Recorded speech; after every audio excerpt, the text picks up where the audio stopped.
Millonario halla a su hijo hurgando en la basura, y lo que descubre le rompe el corazón. Ricardo Valdés cruzó el umbral de su cocina, un santuario de mármol de Carrara y acero inoxidable que normalmente olía a desinfectante de limón, y a la promesa silenciosa de una cena gourmet. Pero esa noche, un silencio denso y pesado lo recibió, un silencio que parecía tener peso, forma y una temperatura gélida que se le coló bajo la tela de su traje de Brioni.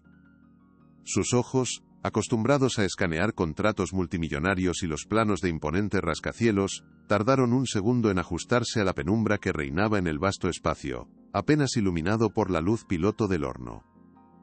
Fue entonces cuando lo vio, una imagen que se grabaría a fuego en su memoria para siempre, una escena tan incongruente que parecía sacada de una pesadilla.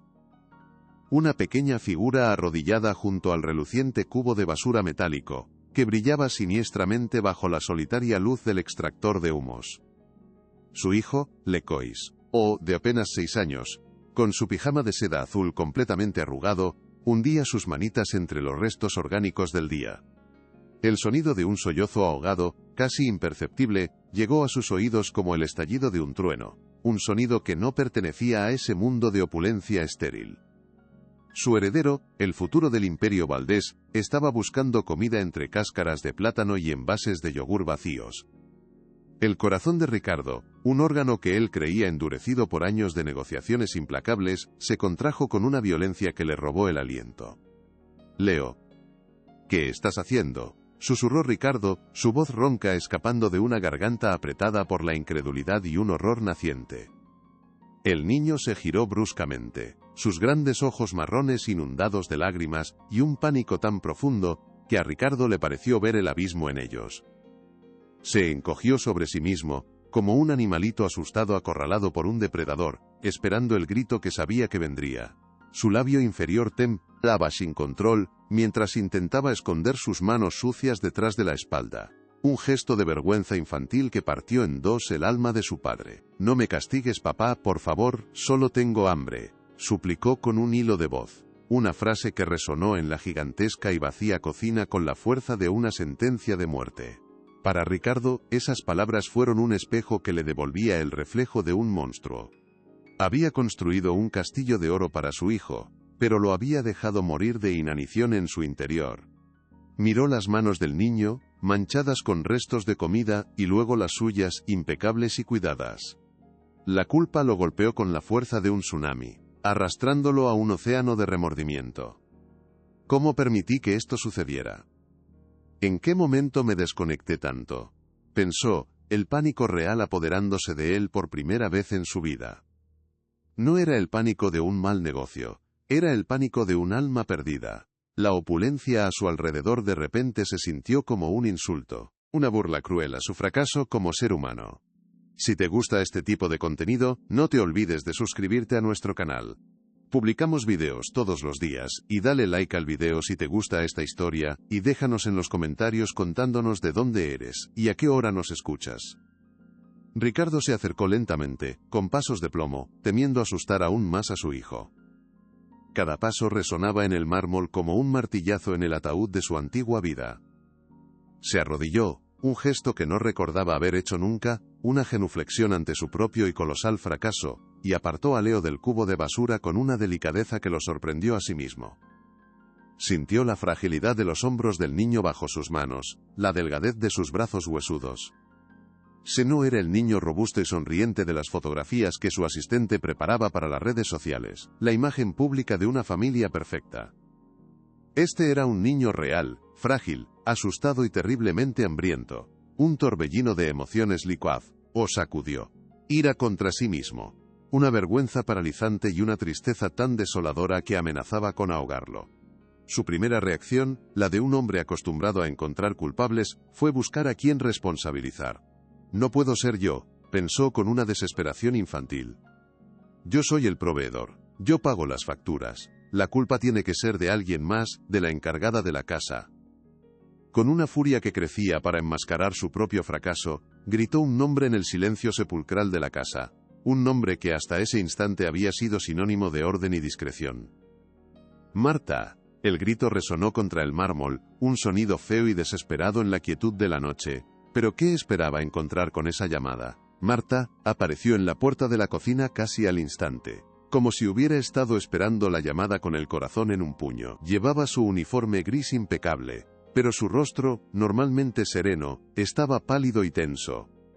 Sus ojos recorrieron la escena en una fracción de segundo. El señor Valdés arrodillado, el pequeño Leo temblando, y el cubo de basura abierto como una herida en el corazón de la casa. Comprendió todo sin necesidad de palabras, y un frío glacial le recorrió la espalda, un presentimiento terrible hecho realidad. El miedo, un viejo conocido en esa casa, le atenazó la garganta. Llevaba casi una década trabajando para Ricardo Valdés, moviéndose como una sombra silenciosa, observando con creciente angustia la soledad del niño. Había intentado compensar la ausencia del padre con pequeños gestos de cariño, una galleta extra a escondidas, una historia antes de dormir, pero sabía que eran parches en una herida que no dejaba de sangrar. Señor Valdés, yo no sabía que había vuelto, balbuceó, las palabras tropezando en su boca seca. Sabía que cualquier explicación sería inútil. En el mundo de Ricardo Valdés, los problemas no se analizaban, se eliminaban. Y en ese momento, ella era el problema más visible, la culpable perfecta.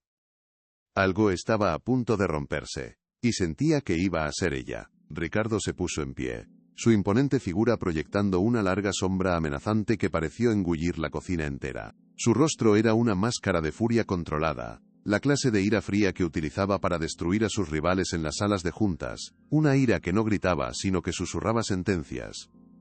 ¿Puede explicarme esto, Marta?, preguntó, su voz un siseo bajo y peligroso que cortaba el aire. ¿Puede explicarme por qué mi hijo, el heredero de todo lo que he construido, está buscando comida entre los desechos como un perro callejero? ¿Acaso no hay suficiente comida en esta casa? ¿Acaso no le pago un sueldo generoso precisamente para que una abominación como esta no ocurra jamás? Cada pregunta era una bala, un impacto directo a su dignidad y a sus años de servicio. Marta sintió que se encogía bajo el peso de su acusación. Quería gritarle que la culpa no era de la falta de comida, sino de la abrumadora falta de amor. Quería decirle que Leo no tenía hambre de pan, sino de uroprami. Padre que lo mirara, que le hablara, que simplemente estuviera. Pero las palabras no salieron. El miedo a perder su empleo, el único sustento para su propia familia en su pueblo natal, la paralizó. No puedo perder este trabajo, pensó con desesperación. Mis nietos dependen de mí. Sabía que decir la verdad sería su fin profesional. La verdad, en esa casa, era un lujo que no podía permitirse. El silencio se alargó, cargado de tensión y de palabras no dichas. Intentó articular una defensa, una excusa que pudiera aplacar la ira de su jefe, aunque sonara débil incluso a sus propios oídos. Habló de la persistente falta de apetito de Leo durante las cenas, de cómo el niño a menudo se escondía en su habitación en lugar de bajar al comedor. Él, a veces no come en las comidas, señor. Se esconde en su cuarto, dice que no tiene hambre. He intentado hablar con él, pero es muy reservado, dijo, su voz apenas un susurro que se perdía en la inmensidad de la cocina. Sabía lo débil que sonaba, sabía que a un hombre como Ricardo Valdés no le importaban las sutilezas de la psicología infantil. Él veía un problema y exigía una solución eficiente e inmediata. Para él, la infelicidad de su hijo era un fallo logístico, una anomalía en su perfecto universo corporativo trasladado al hogar. Reservado, espetó Ricardo con un desprecio que la hirió profundamente, como si la palabra fuera una ofensa personal. No escuchó la angustia en la voz de Marta, solo percibió la ineficiencia, la excusa. Su mente, entrenada para simplificar problemas complejos, ya había llegado a una conclusión simple y brutal. El problema era ella. Tenía que ser ella. Y los problemas en su mundo se eliminaban sin contemplaciones. Se sentía atrapado, y la única salida que conocía era atacar, encontrar un culpable externo para no tener que mirarse al espejo y ver al verdadero responsable de la desolación de su hijo. «Es intolerable», exclamó, su voz subiendo de volumen por primera vez, haciendo que Leo se estremeciera y se aferrara a sus piernas. «Un niño que vive en esta casa buscando comida. Esto no es más que una prueba irrefutable de su negligencia, Marta. No puedo tolerar este nivel de incompetencia bajo mi techo. Está despedida». Las palabras cayeron como el filo de una guillotina, limpias y definitivas. Para Ricardo el asunto estaba zanjado. Había identificado al culpable y había tomado medidas. Ahora podía pasar a lo siguiente: encontrar un reemplazo más competente. No se detuvo a pensar en las implicaciones de sus palabras para la mujer que había servido en su casa durante años, con una lealtad silenciosa. No pensó en su familia, en su futuro. Solo vio un problema solucionado. Se giró para atender a su hijo, asumiendo que Marta simplemente se desvanecería, como un mal recuerdo. Pero Marta no se movió.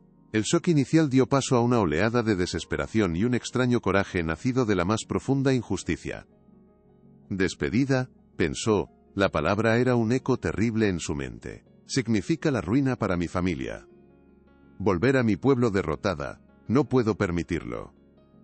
La imagen de sus nietos, sus sonrisas dependiendo de su sueldo, le dio una fuerza que no sabía que poseía. Marta dio un paso al frente, un movimiento casi imperceptible, pero cargado de un desafío que sorprendió a Ricardo. Señor, por favor, reconsidérelo, suplicó, su voz temblorosa pero con un nuevo matiz de firmeza. Llevo 10 años en esta casa. Conozco a Leo mejor que nadie. Despedirme ahora solo le hará más daño a él, lo dejará aún más solo. Era un argumento desesperado, pero era el único que tenía. Apelar a su preocupación por el niño, la misma preocupación que acababa de descubrir de la forma más brutal. Ricardo la ignoró, como si sus palabras fueran un mero zumbido de fondo. Su decisión era irrevocable. Se agachó de nuevo hacia Leo, intentando forzar una sonrisa paternal que se sentía falsa. ¿Qué quieres cenar, campeón? Lo que tú quieras. Pizza, hamburguesas. Su tono era el de un adulto torpe tratando de calmar a un niño con promesas materiales, la única herramienta que conocía para solucionar problemas. Pero Leo no respondió. Se apartó de su toque, encogiéndose, sus ojos asustados fijos en Marta, la única figura que representaba seguridad en su mundo caótico. El silencio del niño fue una respuesta más elocuente que cualquier palabra. Le estaba diciendo a su padre que su hambre no se podía saciar con comida. Era un hambre mucho más profunda, un vacío que ninguna fortuna podría llenar. Ricardo sintió una punzada de frustración. ¿Por qué es todo tan difícil?, pensó, culpando a Marta del rechazo de su hijo. De repente, un recuerdo incómodo asaltó su mente. La larga lista de niñeras que habían pasado por esa casa en los últimos años. Recordaba haberlas despedido a todas por incompetencia. Una se quejaba de que el niño no socializaba, que era demasiado retraído. Otra insistió en que necesitaba ver a un psicólogo, una sugerencia que él había tachado de histeria. Una tercera le había enviado un correo electrónico larguísimo, que él borró sin leer, detallando su profunda preocupación por los patrones alimenticios de Leo y su aparente tristeza crónica. En su momento, había desestimado todas esas advertencias como exageraciones de mujeres demasiado emocionales e incapaces de manejar a un niño difícil. Eran todas unas inútiles, se había dicho a sí mismo una y otra vez. Pero ahora, a la luz cruda de lo que acababa de presenciar, esas advertencias adquirían un nuevo y siniestro significado. ¿Y si no eran ellas las incompetentes? ¿Y si todas habían estado tratando de decirle la verdad una verdad que él, en su arrogancia y su prisa, se había negado a escuchar? La duda comenzó a crecer como una mala hierba en el jardín perfectamente cuidado de su autoconfianza. ¿He estado despidiendo a las únicas personas que intentaban ayudar?, se preguntó con un horror creciente. Cada despido, cada advertencia ignorada, era ahora un ladrillo más en el muro de su fracaso como padre. La estructura entera amenazaba con derrumbarse sobre él. En su pequeña habitación en el ala de servicio, Marta recogía sus pocas pertenencias con manos temblorosas. El uniforme gris, las fotografías de sus nietos sonrientes, un par de libros gastados. Cada objeto era un recordatorio de una vida de trabajo duro que ahora se reducía a cenizas en cuestión de minutos.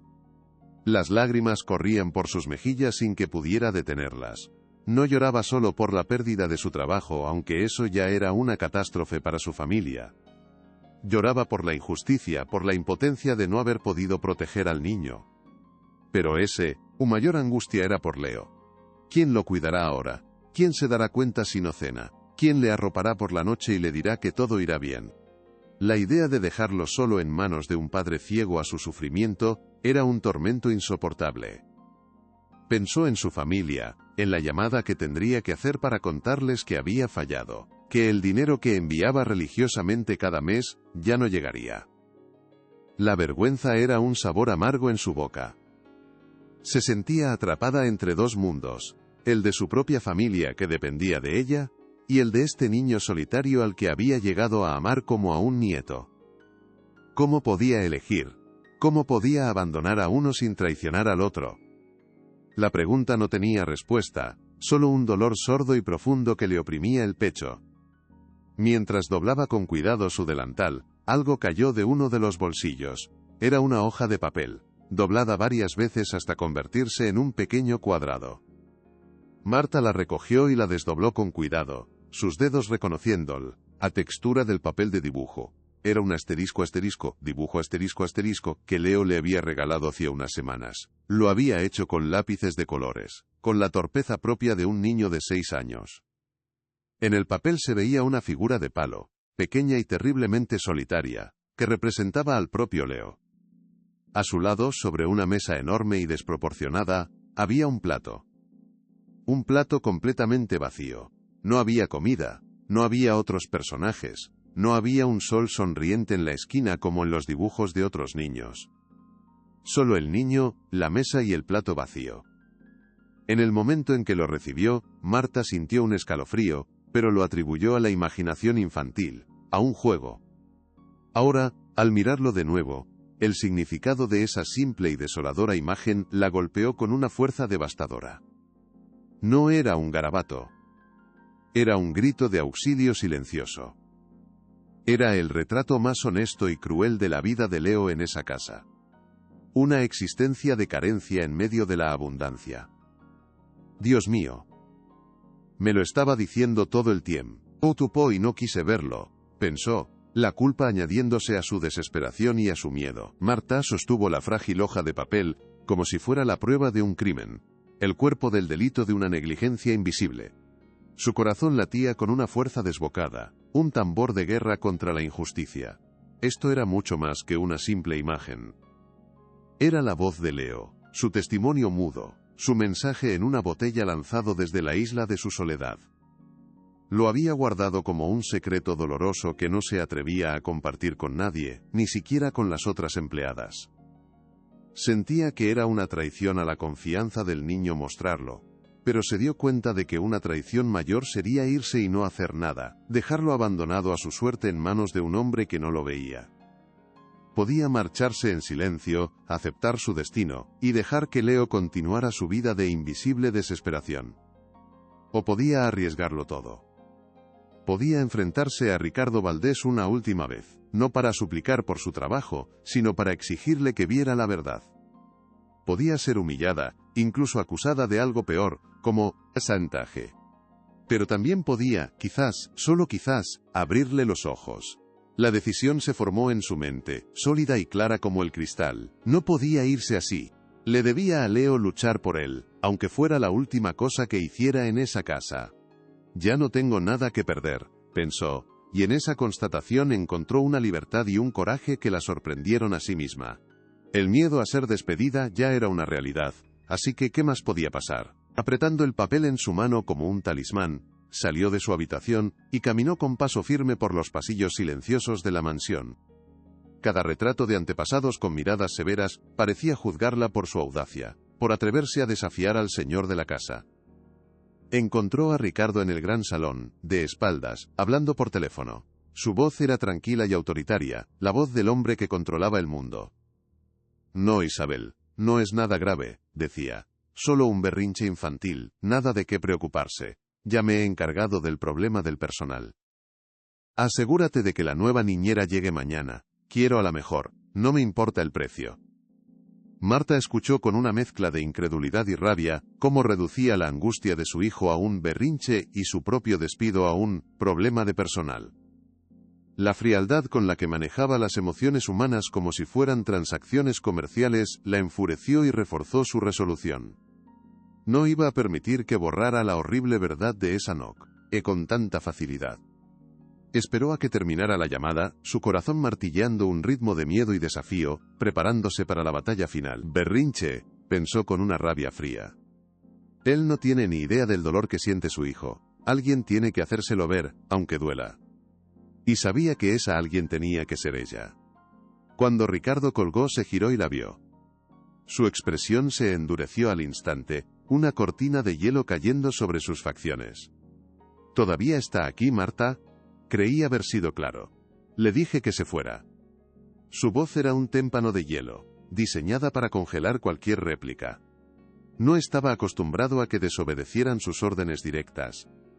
La presencia de Marta era una afrenta a su autoridad, una molesta anomalía en su plan de acción. Se preparó para repetir la orden con más dureza, para llamar a seguridad si era necesario. Debe querer más dinero, es la única explicación lógica, pensó con un cinismo que era su mecanismo de defensa. No podía imaginar que ella no estuviera allí para suplicar o negociar una indemnización, sino para exigirle algo mucho más importante, que actuara como un padre. Su arrogancia lo cegaba, impidiéndole ver la tormenta que estaba a punto de desatarse.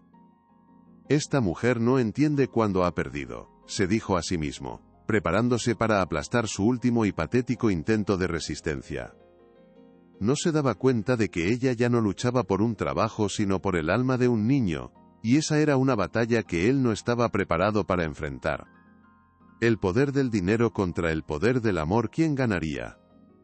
Marta dio un paso más hacia él, extendiendo la mano que sostenía el papel arrugado, un gesto que parecía a la vez una súplica y una acusación. Su voz cuando habló temblaba ligeramente, pero había una nota de firmeza en ella que nunca antes había tenido. Señor Valdés, por favor, solo mire esto, dijo, su tono suplicante pero digno. No le pido que me crea a mí, le pido que le crea a su hijo. Leo me lo dio hace unas semanas, creo que necesita verlo para entender. Había una dignidad en su postura que lo descolocó por completo. Ya no era la empleada sumisa que bajaba la mirada. Era una defensora, una leona protegiendo a su cachorro. Ricardo la miró con una mezcla de fastidio y una pizca de curiosidad. ¿Qué podría ser tan importante en un trozo de papel arrugado?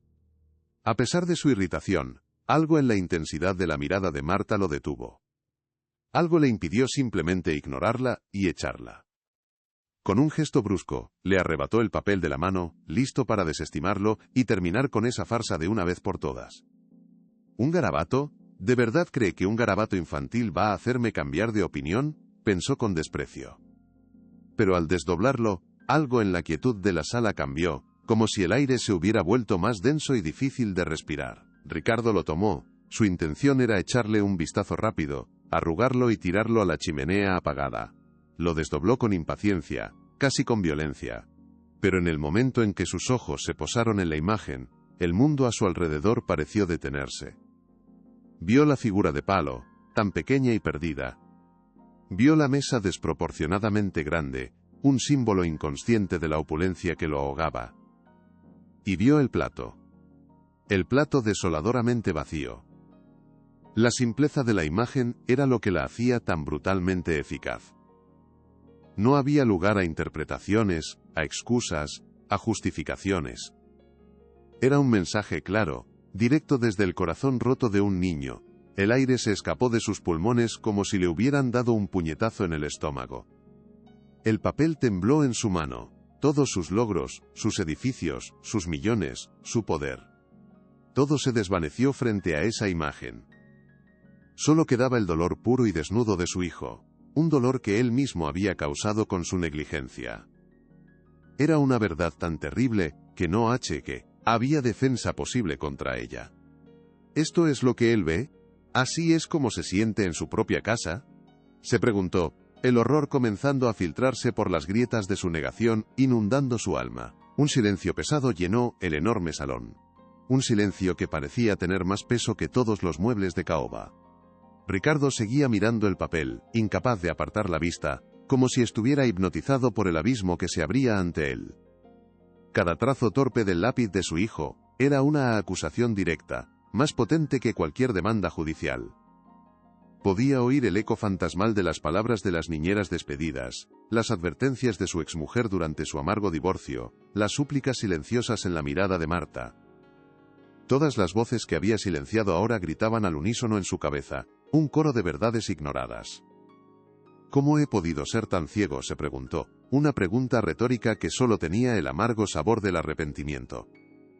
Esto no puede ser verdad, pensó en un último y desesperado intento de negación. Mi hijo no puede estar sintiendo esto en mi casa, con todo lo que tiene, con todo lo que le doy. Pero la evidencia estaba ahí, en su mano, dibujada con la inocencia cruel de un niño que no sabe mentir. La fachada del padre exitoso que había construido con tanto esmero se estaba desmoronando, ladrillo a ladrillo, dejándolo expuesto y vulnerable. Sintió un frío que no tenía nada que ver con la temperatura de la habitación, un frío que nacía desde dentro, desde el vacío que acababa de descubrir en su propia alma. Marta observaba cada microexpresión en el rostro de Ricardo, vio cómo la máscara de arrogancia se resquebrajaba, como el yeso viejo. Vio el destello de incredulidad, seguido por el horror del reconocimiento. Vio cómo el color desaparecía de su cara, dejándolo pálido, como si hubiera envejecido 10 años en 10 segundos. En ese momento, no vio al magnate todopoderoso, sino a un hombre destrozado por la culpa, un gigante con pies de barro. Vio, por primera vez, una grieta en la armadura, una oportunidad para que la verdad penetrara y sanara. Decidió arriesgarse un poco más, darle voz al silencio elocuente de la imagen. Su miedo había desaparecido, reemplazado por una necesidad urgente de salvar a Leo de su padre, y a su padre de sí mismo. Sabía que este era el momento clave. Su siguiente movimiento podía hundirlo en la negación para siempre o ser el comienzo de su redención. Ahora o nunca, pensó, reuniendo todo el coraje que le quedaba en el cuerpo. Por Leo. Tenía que seguir adelante, darle el golpe final, para derribar por completo el muro que él había construido alrededor de su corazón. La batalla por el alma de Ricardo Valdés se estaba librando en ese preciso instante. Con una voz suave pero firme, Marta rompió el silencio que se había vuelto insoportable. Él nunca se queja, señor, nunca pide nada. Simplemente se encierra en su silencio, como si tuviera miedo de molestar, como si sintiera que no tiene derecho a pedir. Hizo una pausa calculada, dejando que las palabras calaran. A veces, por la noche cuando creo que todos duermen, lo oigo llorar en su habitación. Es un llanto muy bajito, para que nadie lo escuare. Él intenta ser fuerte pero es solo un niño. Sabía que mencionar lo siguiente era peligroso, que pisaba terreno minado pero era necesario. Y a veces, en sus sueños, llama a su madre. Cada palabra era una verdad cuidadosamente elegida, diseñada para golpear donde más dolía. Ricardo odiaba a su exmujer, la culpaba de todo. Pero Marta sabía que esa era la herida abierta, el punto de vulnerabilidad. Era la pieza que faltaba en el rompecabezas de la tristeza de Leo. Marta contuvo la respiración, esperando la explosión de ira. Pero no llegó. Solo un silencio aún más profundo y desolador. Un silencio cargado de una pena inmensa que parecía absorber todo el aire de la habitación y toda la luz. Lentamente Ricardo levantó la vista del papel. Miró a Marta, pero esta vez la vio de verdad. No vio a la empleada, al problema, al peón en su tablero. Vio a una mujer valiente que se había arriesgado a perderlo todo por defender a su hijo. Vio la preocupación genuina en sus ojos, la compasión que a él le había faltado durante tanto tiempo. En esa humilde ama de llaves encontró una nobleza que él, con todo su dinero y su poder, no poseía. Se dio cuenta de que ella había sido la verdadera figura materna de Leo, la única que había visto su dolor, la única que se había preocupado de verdad. La ira que había sentido hacia ella se disipó como la niebla al amanecer, reemplazada por una extraña y abrumadora sensación de gratitud, y una profunda vergüenza por cómo la había tratado. Era la única aliada que tenía en ese momento, la única persona que podía ayudarlo a navegar por el desastre que él mismo había creado. Por primera vez en muchos años se sintió completamente solo y desesperado. He arruinado todo, pensó, y la verdad de esa afirmación lo aplastó con un peso físico, como si el techo de su propia mansión se estuviera derrumbando sobre él. Quédese, Marta, dijo finalmente, su voz apenas un susurro ronco, quebrado por una emoción que no pudo contener. Las palabras le costaron un esfuerzo enorme, eran una admisión de derrota, una súplica de ayuda de un hombre que nunca pedía nada a nadie. Quédese, por favor. Hizo una pausa, luchando por encontrar las siguientes palabras, tragando saliva para deshacer el nudo en su garganta. Necesito su ayuda. No sé qué hacer. De verdad, no sé cómo empezar. Fue la confesión más honesta que había hecho en su vida adulta. Era el reconocimiento de su total y absoluto fracaso como padre. Era el primer paso, pequeño y vacilante, en un camino largo y difícil hacia la redención. Para un hombre como Ricardo Valdés, pedir ayuda era más difícil que mover montañas.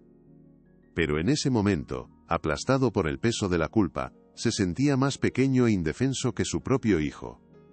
Se dio cuenta de que reconstruir a su familia sería el negocio más difícil de su vida, una empresa en la que no había garantías de éxito, solo el riesgo constante de volver a fallar. Tengo que intentarlo, se dijo a sí mismo, aunque sea lo último que haga. Marta asintió, su rostro una mezcla de determinación y una profunda tristeza. Miró al hombre que había sido su jefe durante una década y por primera vez lo vio como lo que realmente era, un náufrago en un océano de oro, completamente perdido y a la deriva. Lo haré, señor Valdés, dijo, su voz recuperando la firmeza. Pero no lo haré por usted, ni por mi trabajo, lo haré por Leo. Cada palabra era una declaración de principios, una línea dibujada en la arena. Ya no era su empleada, era la aliada de su hijo, su protectora. Un pacto silencioso se selló entre ellos en la opulenta soledad del gran salón, un pacto forjado en la culpa de uno y el coraje del otro. Ricardo simplemente asintió, incapaz de articular una respuesta. La gratitud era un sentimiento tan extraño para él, que no sabía cómo expresarla. Se sentía despojado de toda su autoridad, de toda su arrogancia. Gracias, Marta, logró decir finalmente, y el simple acto de pronunciar esas dos palabras se sintió como mover una montaña. La noche cayó sobre la mansión Valdés, pero esta vez, el silencio no era de vacío, sino de una expectante y tensa calma. Algo fundamental había cambiado. A la mañana siguiente Ricardo intentó su primer y torpe acercamiento a la paternidad. Preparó él mismo el desayuno de Leo, algo que no había hecho en su vida. Cortó la fruta en formas de estrella, recordó vagamente que a Leo le gustaban los gofres y los cubrió de sirope de arce, sintiéndose ridículo y extrañamente esperanzado. Subió las escaleras con la bandeja, su corazón latiendo con nerviosismo, como un adolescente en su primera cita. Entró en la habitación de su hijo. Leo estaba sentado en su cama, rodeado de juguetes caros que nunca habían sido tocados. Cuando vio a su padre con la bandeja, sus ojos se abrieron con sorpresa y miedo, y se encogió instintivamente contra el cabecero. «Te he traído el desayuno, campeón», dijo Ricardo, su voz sonando forzada y antinatural. Dejó la bandeja en la mesita de noche. El niño no se movió, solo miraba la comida con desconfianza, como si pudiera estar envenenada. «No tienes que comerlo si no quieres», se apresuró a añadir Ricardo, temiendo haber hecho algo mal. El silencio de Leo era un abismo entre ellos. «¿Por qué me tienes tanto miedo?», pensó con una punzada de dolor agudo. Se dio cuenta de que no conocía a su propio hijo. No sabía qué le gustaba, qué le asustaba, qué soñaba. Era un completo desconocido que vivía bajo su mismo techo. Marta observó la escena desde el umbral, sin que ninguno de los dos se diera cuenta, con el corazón encogido. Vio el esfuerzo genuino en el gesto de Ricardo y la muralla de terror de Leo. Era como ver a dos personas de planetas diferentes intentando comunicarse sin un traductor. El desayuno, preparado con una intención tan pura, se había convertido en otro objeto de miedo para el niño. «Esto va a ser más difícil de lo que imaginaba», pensó, sintiendo compasión no solo por el niño, sino también por aquel hombre roto que intentaba reparar un daño cuya magnitud apenas comenzaba a comprender. Se retiró en silencio para darles espacio. Más tarde, cuando subió a recoger la bandeja, la encontró intacta. Leo no había probado un solo bocado. Se había acurrucado en un rincón de la habitación, abrazando sus rodillas, perdido en su mundo silencioso. Marta suspiró. Recogió la bandeja y, antes de salir, se acercó al niño. «No te preocupes, mi niño», le susurró, acariciándole el pelo. «Todo va a cambiar. Te lo prometo». El niño levantó la vista por un segundo, y en sus ojos ella no vio gratitud, sino la misma pregunta de siempre: ¿cuándo? La promesa se sintió pesada, una responsabilidad que ahora descansaba enteramente sobre sus hombros. pero estaba decidida a no fallarle, ni a él ni a sí misma. Mientras Ricardo lidiaba con su primer fracaso como padre activo, Isabel, su asistente personal, entró en la mansión con su eficiencia habitual, un torbellino de energía y ambición. Era una mujer astuta, cuya lealtad no era hacia Ricardo, sino hacia el Imperio Valdés y su propia carrera. Encontró a Ricardo en el pasillo, con la mirada perdida y la bandeja del desayuno intacta en las manos. ¿Ricardo? La videoconferencia con los inversores de Hong Kong es en media hora. Pareces distraído. Sus ojos afilados lo analizaban todo, notando la tensión inusual en la casa. Vio a Marta dando instrucciones al personal con una nueva autoridad que no le correspondía, y su ceño se frunció. Es solo un asunto familiar, Isabel. Cancela la conferencia, respondió Ricardo sin mirarla, su voz apagada. La sorpresa en el rostro de Isabel fue mayúscula. Ricardo Valdés nunca cancelaba una reunión con inversores. Nunca. Por ninguna razón. Pero Ricardo, este trato vale cientos de millones, protestó él. Incapaz de comprender. He dicho que la canceles, espetó él, con una dureza que la hizo retroceder un paso. Isabel asintió, su rostro una máscara de profesionalismo, pero por dentro, las alarmas sonaban. Algo grave estaba pasando, algo que amenazaba la estabilidad del imperio. Y ella se aseguraría de saber qué era, y de controlarlo a cualquier precio. Ricardo sabía que no podía arreglar esto solo con buenas intenciones y gofres con sirope. Necesitaba ayuda profesional, necesitaba entender la profundidad del daño que había causado. Llamó a Marta a su despacho, el mismo lugar donde horas antes la había despedido. Marta, voy a llevar a Leo a un médico, al mejor pediatra de Madrid. Necesito saber, necesito un diagnóstico, quiero que vengas con nosotros. Él confía en ti, no en mí. Era una orden, pero formulada como una petición desesperada. Marta vio la vulnerabilidad en sus ojos, la de un hombre poderoso que admite su impotencia. Por supuesto, señor. Estaré lista. Salió del despacho y se apoyó en la pared del pasillo, respirando hondo. Un hospital. La idea la aterrorizaba y la aliviaba a partes iguales. Por fin, alguien con autoridad podría ver lo que ella había visto durante años.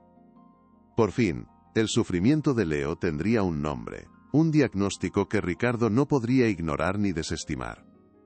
Pero también temía lo que pudieran encontrar. ¿Qué heridas invisibles se esconderían detrás de los ojos tristes de ese niño? ¿Sería el daño irreparable? Ayúdalo, por favor, susurró al aire, una plegaria dirigida a un Dios en el que no estaba segura de creer. El camino que estaban a punto de emprender era incierto, y ella era la única brújula que tenían. La sala de espera del Hospital Infantil de Madrid era un mundo aparte, un universo de colores vivos, dibujos de animales en las paredes, y el murmullo constante de padres preocupados. Ricardo se sentía terriblemente fuera de lugar, con su traje de miles de euros, un tiburón varado en una piscina infantil, se sentía observado, juzgado. Leo estaba sentado en el regazo de Marta, aferrado a su blusa con sus pequeñas manos, negándose a mirar a su padre. Cada vez que Ricardo intentaba hablarle, el niño escondía su rostro en el hombro de Marta, como si buscara refugio. La humillación era pública y dolorosa.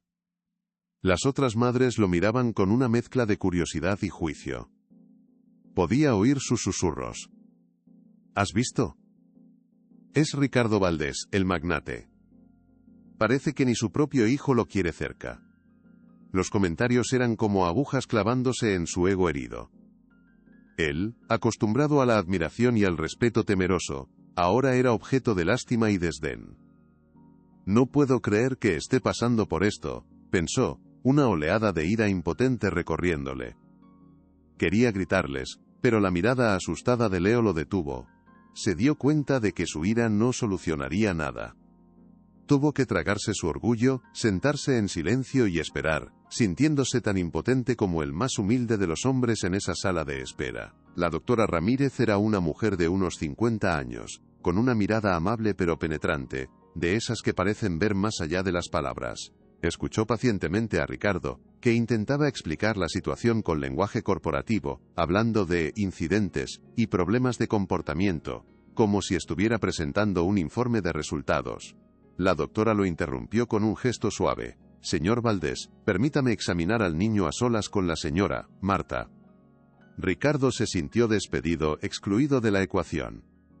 Salió de la consulta y esperó en el pasillo, caminando de un lado a otro como un animal enjaulado, su impotencia creciendo con cada minuto que pasaba. Los minutos se le hicieron eternos. Podía oír fragmentos de la voz suave de la doctora y los monosílabos de Leo. Cuando la puerta se abrió finalmente, la expresión de la doctora era grave, profesional, pero con un matiz de tristeza. Señor Valdés, siéntese por favor. Lo que le dijo a continuación fue un golpe directo, sin anestesia. Leo presenta un cuadro de desnutrición leve pero crónica, y síntomas claros de un trastorno de ansiedad severo. Esto no es un simple berrinche, señor. Esto es el resultado de una negligencia emocional y física prolongada. La palabra negligencia resonó en la pequeña consulta como una condena. Era la primera vez que alguien se lo decía a la cara con tanta crudeza. No había forma de negarlo. Era una verdad científica. Ricardo salió del hospital aturdido, con el informe médico en la mano como si quemara. Las palabras desnutrición y ansiedad severa daban vueltas en su cabeza. Una letanía de su fracaso. El silencio en el coche de vuelta a casa era denso, pesado.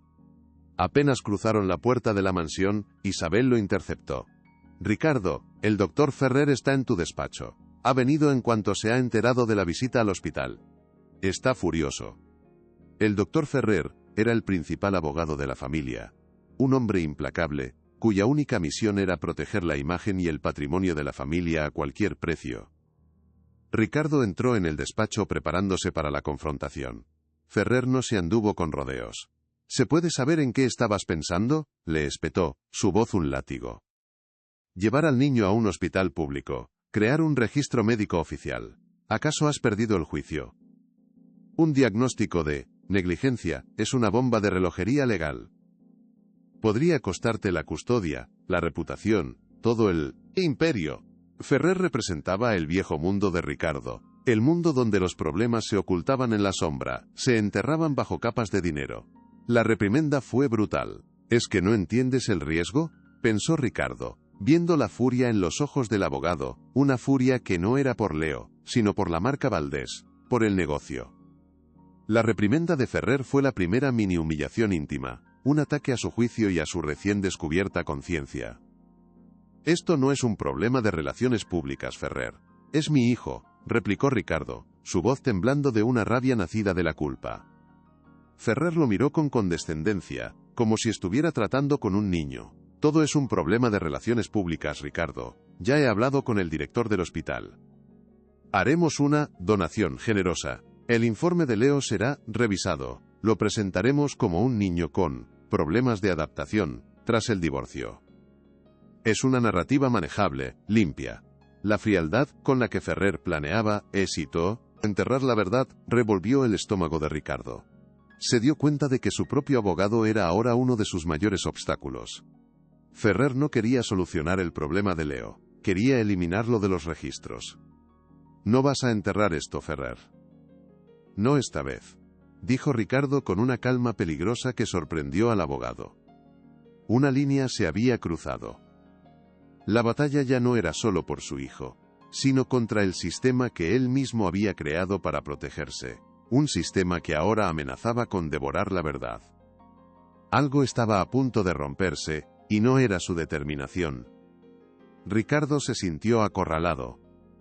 Sabía que Ferrer e Isabel moverían cielo y tierra para controlar la situación, para silenciar la verdad. Necesitaba más pruebas, algo tan irrefutable que ni siquiera el mejor equipo de abogados pudiera desacreditarlo. Su mente volvió a las niñeras despedidas, a sus rostros preocupados, a sus advertencias ignoradas.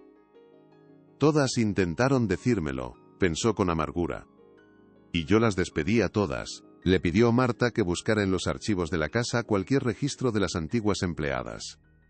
Pasaron horas en el despacho, revisando viejos ordenadores y cajas de documentos. Finalmente, en un viejo disco duro que Isabel había descartado, encontraron algo. Una serie de grabaciones de llamadas telefónicas. Eran de la última niñera, Sofía, una joven que apenas recordaba, suplicando a la asistente de entonces que comprara alimentos específicos para Leo. No está comiendo nada de lo que prepara el chef. Solo pide sopa de sobre y galletas sencillas. Por favor, solo necesito autorización. Se está quedando muy delgado, se oía decir a la joven con voz angustiada. La respuesta de la asistente fue fría y cortante. Señorita, su trabajo es asegurarse de que el niño coma lo que se le sirve.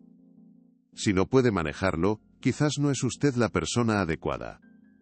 Era una prueba irrefutable de que el problema venía de lejos, de que había sido advertido y lo había ignorado. Escuchar esas grabaciones fue como recibir otra puñalada en el corazón. El sufrimiento de su hijo llevaba meses, quizás años, gestándose bajo su propio techo, mientras él estaba ocupado conquistando el mundo, construyendo un imperio para un heredero que se moría de hambre. Sofía había sido despedida una semana después de esa llamada por incompetencia.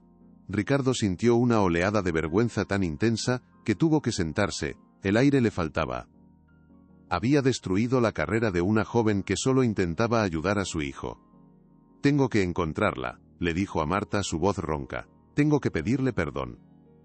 Y necesito que testifique. Marta asintió. Sabía lo difícil que sería. Mujeres como Sofía, despedidas de una casa como la de los Valdés, a menudo quedaban marcadas, estigmatizadas. Probablemente estaría asustada.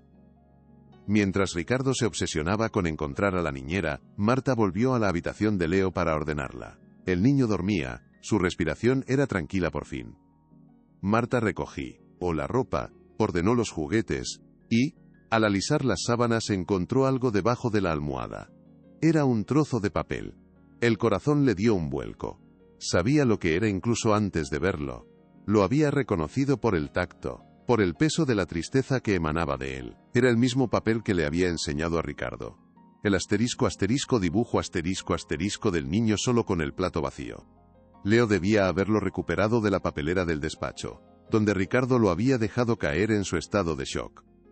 Lo había rescatado y lo guardaba bajo su almohada, como un tesoro secreto y doloroso. Marta lo tomó con manos temblorosas, como si sostuviera una reliquia. Sintió la necesidad de proteger ese pequeño pedazo del alma de Leo. Al darle la vuelta, casi por instinto notó algo que no había visto antes. En el reverso, escrito con la letra temblorosa de un niño que apenas está aprendiendo a formar palabras, había una sola palabra. Una palabra de 5 letras que lo explicaba todo, que resumía todo el horror de su pequeña existencia. La palabra era miedo. El aire se escapó de los pulmones de Marta con un silbido. Miedo. No hambre, no tristeza, miedo. Ese era el sentimiento que dominaba la vida de Leo. Miedo a su padre, miedo a la soledad, miedo a la casa. Ahora entendía por qué Zion buscaba en la basura. No era solo hambre física, era un acto desesperado, hecho a escondidas, impulsado por el miedo a pedir, a molestar, a existir. Corrió al despacho de Ricardo, con el papel en la mano, sin importarle interrumpir su llamada. Señor, tiene que ver esto, dijo, su voz ahogada por la emoción. Le mostró el reverso. Ricardo leyó la palabra, y su rostro se descompuso. Si la imagen había sido un puñetazo en el estómago, esto era una daga directa al corazón. Miedo, susurró, la palabra rasgándole la garganta. Su propio hijo le tenía miedo. Un miedo tan profundo que se había tomado la molestia de escribirlo para que quedara constancia. Todas sus excusas se hicieron añicos. No era solo un padre ausente, había sido una figura de terror. Su ira, su impaciencia, sus gritos, todo adquirió un nuevo y monstruoso significado. Se dio cuenta de que había creado una prisión de oro para su hijo, una jaula de lujo donde el único sentimiento real era el pánico. Se dejó caer en su silla, completamente derrotado. ¿Qué he hecho, Marta? Por Dios, ¿qué he hecho? Ya no había vuelta atrás. La batalla que tenía por delante no era solo contra sus abogados. Era una batalla para salvar a su hijo de él mismo, del monstruo en que se había convertido. Pero, ¿cómo se lucha contra un fantasma que vive dentro de ti? Mientras Ricardo se hundía en su miseria, Isabel y Ferrer no perdían el tiempo. Su estrategia era clara: aislar a Ricardo, controlar la narrativa y desacreditar cualquier amenaza. Organizaron la asistencia de Ricardo a la gala benéfica anual de la Fundación de Arte Contemporáneo, un evento clave en el calendario social de Madrid. Era la oportunidad perfecta para mostrar a un Ricardo Valdés sereno, filantrópico y sobre todo, un padre devoto. «Tienes que ir, Ricardo», le insistió Isabel, su tono no admitía réplica. «La prensa estará allí, tienes que dejarte ver con Leo. Sonriente. Feliz. Tenemos que proyectar una imagen de normalidad. Es la única forma de contrarrestarle a los rumores que ya empiezan a circular». Ricardo se negó al principio. La idea de usar a su hijo como un accesorio en un teatro social le repugnaba. Pero Ferrer fue más directo. O controlas tú la historia, o la historia te controlará a ti. Y créeme, no te gustará la versión que cuenten los demás. Piensa en los accionistas. No puedes permitir que una crisis familiar se convierta en una crisis empresarial. Contra su buen juicio, Ricardo accedió. Se sentía atrapado en una red que él mismo había tejido, y no veía la forma de escapar. La noche de la gala, la mansión Valdés se llenó de un ajetreo superficial. Estilistas y maquilladores revoloteaban alrededor de Ricardo. Él se dejó hacer, sintiéndose como un maniquí, vacío por dentro. Marta vistió a Leo con un pequeño esmoquín que parecía tragárselo. El niño estaba pálido y silencioso, sus grandes ojos reflejando el destello de los flashes que ya se agolpaban en la entrada de la mansión. «Todo irá bien, mi niño», le susurró Marta ajustando la pajarita con manos tiernas. Pero sabía que era una mentira. Sabía que estaban llevando al cordero al matadero, a un sacrificio mediático. En el coche, Ricardo intentó tomar la mano de Leo. «Vas a conocer a mucha gente importante, campeón», dijo, tratando de sonar animado, pero su voz sonaba hueca. Leo retiró su mano como si la de su padre quemara. El rechazo fue tan rápido y definitivo que dolió físicamente. «Sigo siendo el monstruo», pensó Ricardo con amargura. Llegaron al evento y fueron recibidos por un muro de flashes y preguntas. Ricardo forzó una sonrisa, posó su mano sobre el hombro de Leo, y los guió a través de la multitud, sintiendo cada mirada como una acusación. Por dentro, solo quería coger a su hijo y esconderse del mundo. Dentro del salón, el aire estaba cargado de perfume caro y conversaciones vacías. Ricardo se movía entre los grupos, sonriendo, asintiendo, interpretando el papel que le habían asignado. Leo se mantenía pegado a su pierna, con la cabeza gacha, abrumado por el ruido y las luces. De repente, una mujer se abrió paso entre la multitud. Era alta, elegante, y tenía los mismos ojos marrones que Leo, pero los suyos ardían con furia. Era Elena, la hermana de su exmujer, la tía de Leo. «Ricardo, ¿se puede saber qué estás haciendo?», dijo, su voz baja pero cortante como un cuchillo. «Me han llegado rumores. Cosas terribles. ¿Es verdad que el niño no está bien? Míralo, está aterrorizado, lo has traído aquí para usarlo como un trofeo». Elena siempre había sido la única que se había atrevido a plantarle cara.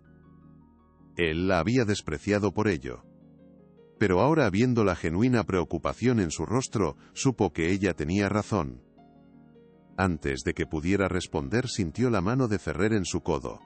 En el recordatorio de las instrucciones. «Recuerda el plan, Ricardo, no muestres debilidad», le había dicho. Y él, como un autómata, se preparó para obedecer, odiándose a sí mismo por ello. Elena no se detuvo. Levantó la voz, atrayendo la atención de los periodistas cercanos, que se acercaron como tiburones que han olido sangre. «No tienes derecho a hacerle esto. Después de cómo trataste a mi hermana, de cómo la silenciaste con tus abogados, ahora le estás haciendo lo mismo a tu hijo. Eres un monstruo, Ricardo, un monstruo vestido de seda». La acusación resonó en el repentino silencio que se hizo en la sala. Las cámaras apuntaban, los micrófonos se extendían. Era el momento de la verdad. Una parte de Ricardo quería gritar que ella tenía razón, confesar todo y acabar con la farsa. Pero el miedo, el viejo miedo a perder el control, a que su imperio se derrumbara, se apoderó de él. Las palabras de Ferrer resonaron en su cabeza. Niega todo. Ataca su credibilidad. Y entonces, con un nudo en el estómago y un odio profundo hacia sí mismo, pronunció las palabras que su abogado le había preparado. Fue su humillación pública, la traición a la pequeña chispa de redención que había empezado a sentir. Miró a los periodistas, su rostro una máscara de fría compasión, y dijo la frase que lo perseguiría para siempre. «Mi cuñada siempre ha tenido problemas para discernir la realidad», dijo Ricardo, su voz sonando tranquila y razonable. Una actuación magistral de un hombre acostumbrado a mentir. La pérdida de su hermana la afectó profundamente, y a veces confunde su dolor con la realidad. Sus acusaciones, aunque comprensibles desde su perspectiva, son lamentablemente infundadas, y me temo, tienen el único propósito de extorsionarme.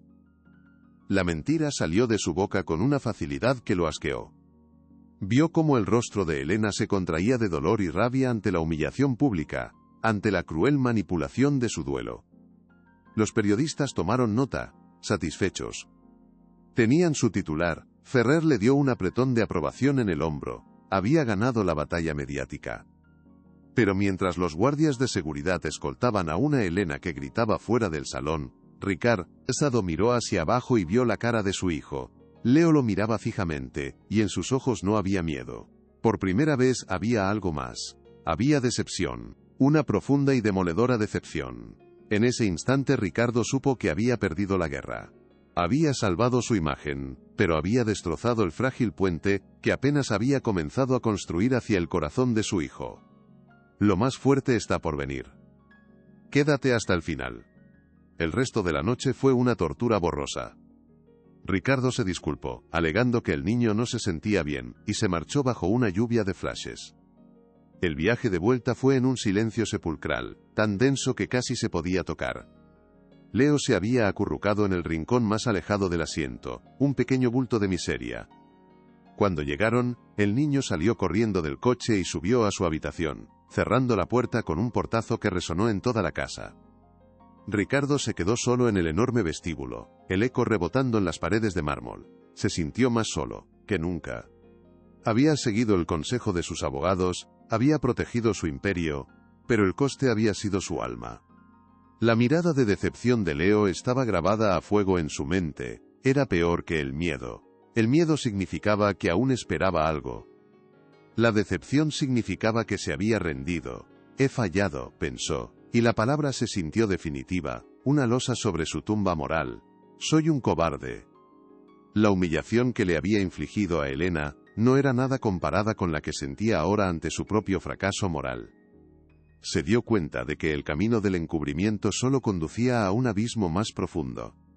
Marta lo estaba esperando en lo alto de las escaleras. No dijo nada.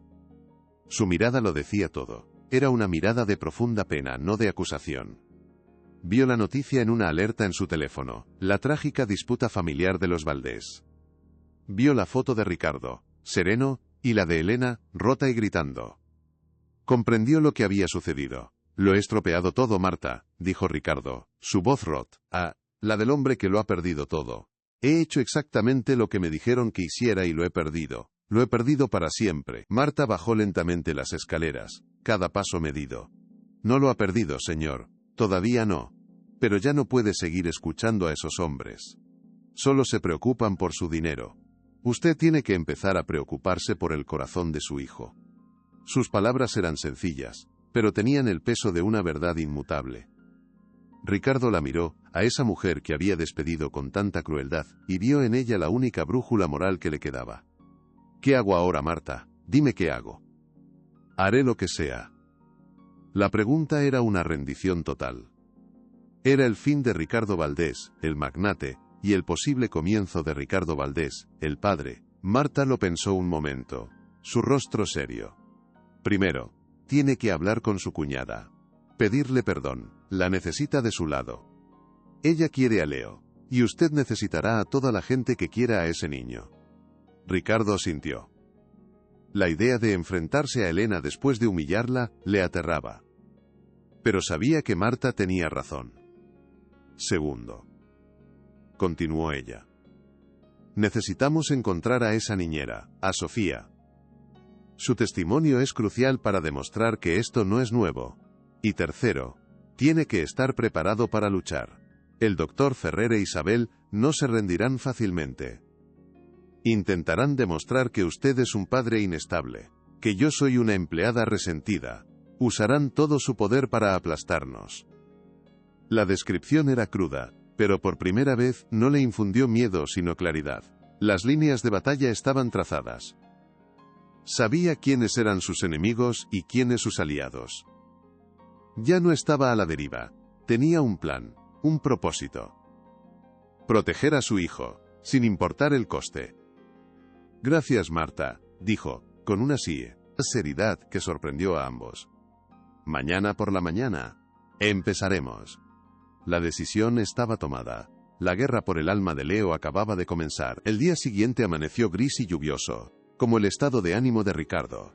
Pasó la noche en vela. A primera hora, hizo la llamada más difícil de su vida. Marcó el número de Elena. Ella respondió al tercer tono, su voz fría y cautelosa. ¿Qué quieres, Ricardo? Él respiró hondo, tragando su orgullo. Elena, lo siento. Lo que dije anoche, no hay excusa. Fui un cobarde. Tenías razón en todo. Leo no está bien, y es por mi culpa. Necesito tu ayuda. Hubo un largo silencio al otro lado de la línea. Ricardo podía oír la respiración entrecortada de Elena, la lucha interna entre su rabia y su amor por su sobrino.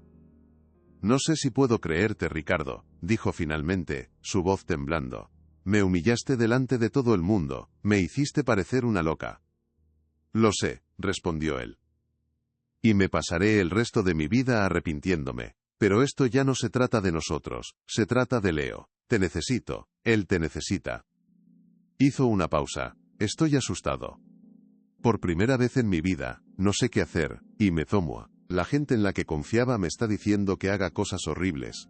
Por favor, ayúdame a salvarlo. Mientras Ricardo intentaba reconstruir puentes, Marta usaba sus propios métodos, más discretos pero igual de eficaces. Tenía una amplia red de contactos entre el personal doméstico de las familias ricas de Madrid. Puso a trabajar su red para encontrar a Sofía, la niñera despedida. En cuestión de horas, obtuvo una dirección. Sofía trabajaba en una pequeña cafetería en un barrio obrero, lejos del lujo y el glamour que una vez conoció. Ricardo y Marta fueron juntos. La encontraron sirviendo cafés, con el rostro cansado y la mirada apagada. Cuando vio a Ricardo, el pánico se apoderó de ella. Por favor, señor Valdés, no he dicho nada a nadie, se lo juro, balbuceó, temiendo que hubiera ido a amenazarla para que guardara silencio. Ricardo levantó las manos en un gesto de paz. No he venido a amenazarla, Sofía. He venido a pedirle perdón. Fui un ciego. Tenía usted razón sobre Leo. Y fui yo, quien falló, no usted. La sinceridad en su voz la desarmó. Ricardo le explicó la situación y le pidió su ayuda. Su testimonio podría ser la clave para proteger a Leo. Sé que le estoy pidiendo mucho, pero... Sofía lo miró, y luego a Marta, y vio en sus rostros la misma preocupación que ella había sentido. Lo haré, dijo en voz baja. Lo haré por Leo. Cuando Ricardo regresó a la mansión, se encontró con una escena que le heló la sangre. El doctor Ferrer e Isabel estaban en el salón con dos personas que no conocía, una mujer con un traje severo, y un hombre con un maletín. Y en el centro, jugando torpemente en la alfombra, estaba Leo. ¿Qué está pasando aquí?, preguntó Ricardo. Su voz era un trueno contenido. Isabel se acercó, su rostro una máscara de calma. Ricardo, cálmate, son especialistas del Centro de Evaluación Familiar. Hemos pensado que sería bueno tener una evaluación independiente y favorable. Solo están observando la dinámica familiar. Ricardo se dio cuenta de la AMPA. Estaban construyendo un caso para demostrar que era un padre competente, usando a su hijo como un peón en su juego. Estaban creando pruebas falsas. La mujer se acercó con una sonrisa profesional. Señor Valdés, soy la doctora a cargo. Solo queríamos hacerle unas preguntas sobre la rutina del niño. La furia que sintió Ricardo fue primordial. Vio a su hijo, asustado, siendo utilizado de la manera más cínica posible por las personas a las que pagaba para protegerlo. El límite se había cruzado. ¡Fuera!, gritó Ricardo, su voz resonando en el salón con una autoridad que no había usado en días. ¡Fuera de mi casa ahora mismo! Los evaluadores lo miraron sorprendidos, sin entender el repentino cambio. Ferrer se interpuso, intentando calmarlo. Ricardo, no seas idiota, esto es para protegerte. Mi protección es lo último que me importa. Estáis usando a mi hijo como si fuera un objeto. Largo de aquí todos. Se giró hacia Ferrer e Isabel, su rostro una máscara de furia. Estáis despedidos. Los dos. Quiero que recojáis vuestras cosas y desaparezcáis de mi vida. Si os acercáis a nosotros otra vez, os juro que usaré cada céntimo de mi fortuna para destruiros. La amenaza era real. Ferrer e Isabel lo miraron, no con miedo, sino con un frío desprecio. Cometes un grave error, Ricardo, dijo Ferrer. Has declarado la guerra a las únicas personas que podían haberte salvado. Verás lo que es estar solo. Salieron, dejando tras de sí un silencio cargado de amenazas. Ricardo corrió hacia Leo y lo abrazó. Lo sostuvo con fuerza. Sabía que acababa de quemar sus naves. Estaba solo, con Marta, Elena y una exniñera asustada como únicos aliados, contra un sistema legal y mediático vengativo. Pero al menos, sabía que estaba en el lado correcto. En los días siguientes, la mansión se transformó. Ricardo canceló todas sus citas, sus viajes, sus reuniones. Dedicó cada minuto a estar con Leo. Fue un proceso lento y doloroso. Jugaron con bloques, le leyó cuentos, y simplemente se sentaron en silencio en el jardín, sin hacer nada. Leo empezó a relajarse poco a poco. Incluso le dirigió alguna palabra, alguna pequeña sonrisa. Marta observaba desde la distancia, su corazón lleno de una esperanza frágil pero persistente. Elena se convirtió en una visitante habitual, trayendo una calidez y una normalidad que la casa nunca había conocido. Cocinaban juntas, jugaban con Leo, y por las noches, los tres, Marta, Elena y Ricardo, se sentaban en la cocina, como un extraño consejo de guerra, planeando su estrategia legal.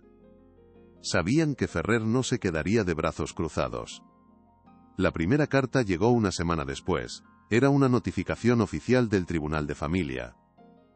El doctor Ferrer, actuando en nombre de un grupo de accionistas preocupados por el bienestar del heredero, había solicitado una audiencia de custodia de emergencia para evaluar la idoneidad de Ricardo como padre.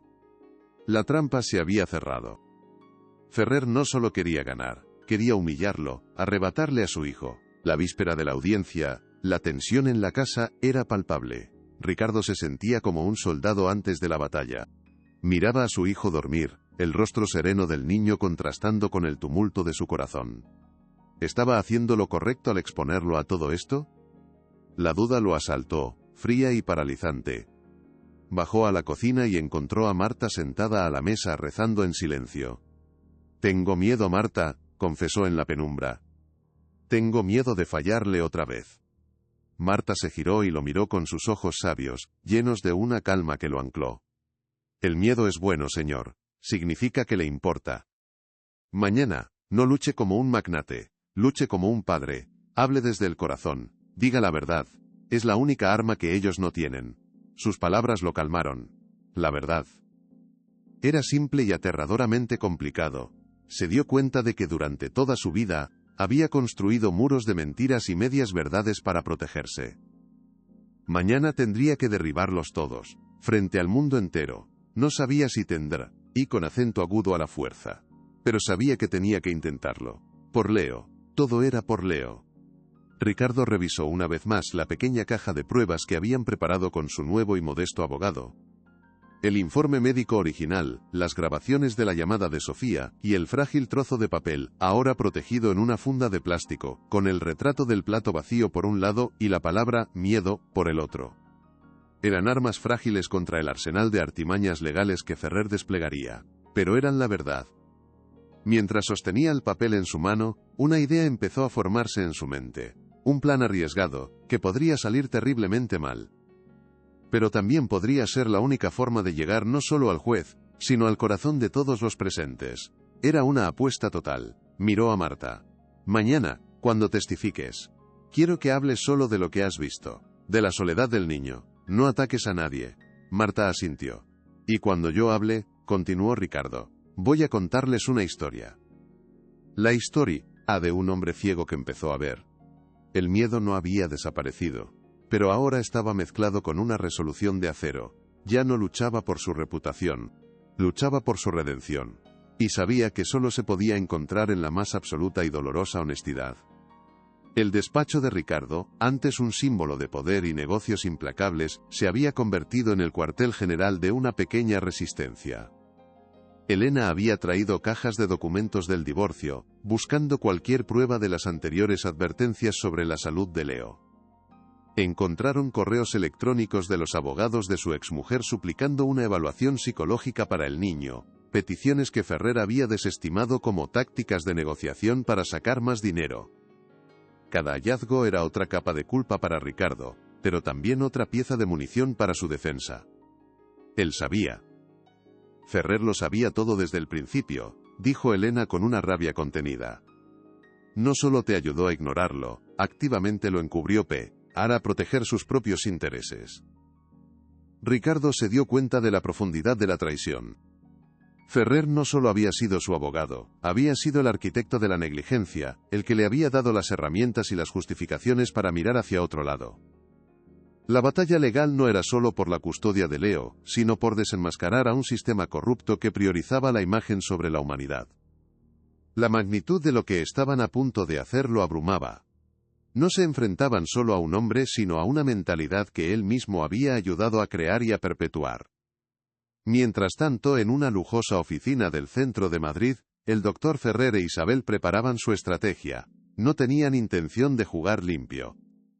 Su plan era pintar a Ricardo como un hombre mentalmente inestable, quebrado por el estrés y la culpa, y fácilmente manipulable por una empleada doméstica intrigante y una cuñada vengativa.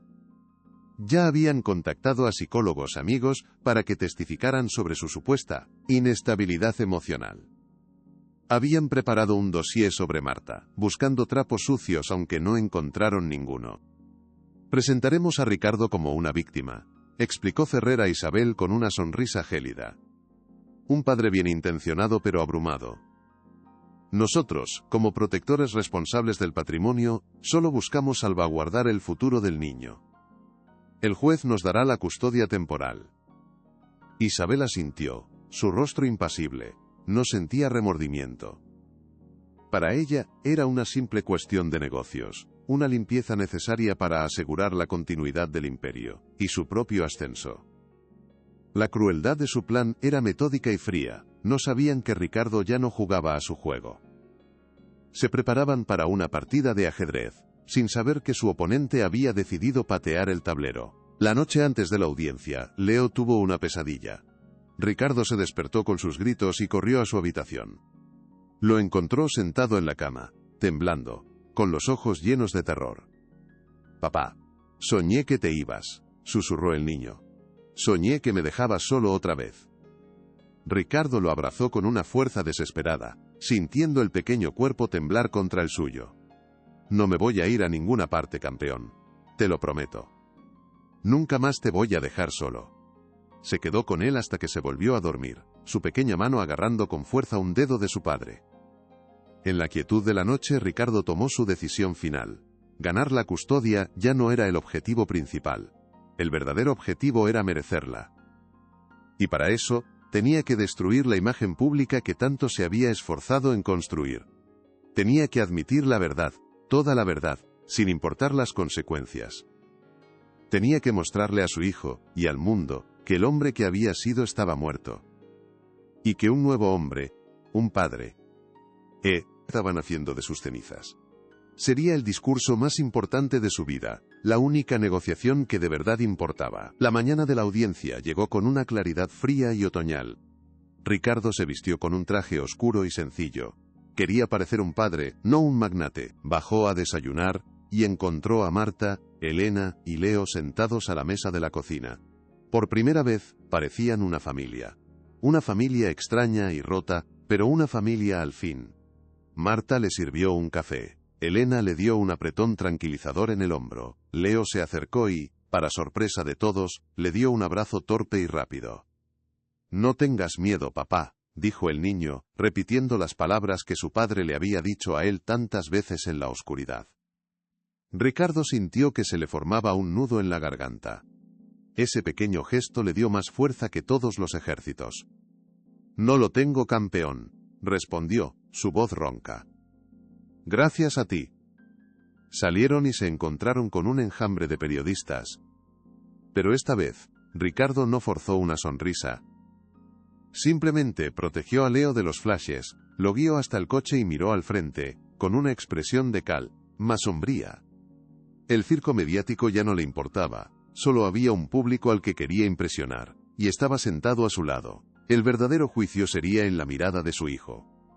El Tribunal de Familia de Madrid era un edificio de piedra gris que parecía haber absorbido la tristeza de todas las historias contadas entre sus muros. Ricardo, Marta y Elena llegaron juntos, formando una extraña y unida falange contra el mundo. Un enjambre de periodistas los asaltó en la entrada, un torbellino de flashes y preguntas. Ricardo no se inmutó. Con un brazo protector alrededor de Elena y el otro guiando a Marta, avanzó con una calma que no sentía. Por dentro, su corazón era un tambor desbocado. ¿Y si el juez no le creía? ¿Y si Ferrer lograba convencer a todos de que él era el loco? Pensó. Le he hecho una promesa a mi hijo, la primera que pienso cumplir. Entraron en la sala de audiencias. Era un espacio austero que olía a papel viejo y a desesperación. El aire era pesado, denso con anticipación, CNN. Al otro lado, ya sentados estaban el doctor Ferrer e Isabel, sus rostros máscaras de confianza. Se miraron a través del pasillo, y en esa mirada silenciosa se declaró la guerra. La tensión era un hilo a punto de romperse. La jueza, una mujer de cabello cano y mirada severa, entró y dio comienzo a la sesión. El doctor Ferrer fue el primero en hablar, su voz llenando el silencio con un tono de falsa preocupación. Señoría, estamos aquí hoy no para castigar, sino para proteger, comenzó, su voz modulada para inspirar confianza. Para proteger el bienestar de un niño inocente, Leo Valdés. Mi cliente, el señor Ricardo Valdés, es un hombre brillante, pero como todos los grandes hombres, tiene sus debilidades. En su dolor tras un divorcio contencioso, ha caído bajo la influencia de personas con intereses cuestionables. Su mirada se posó un instante en Marta y Elena, una acusación velada pero venenosa.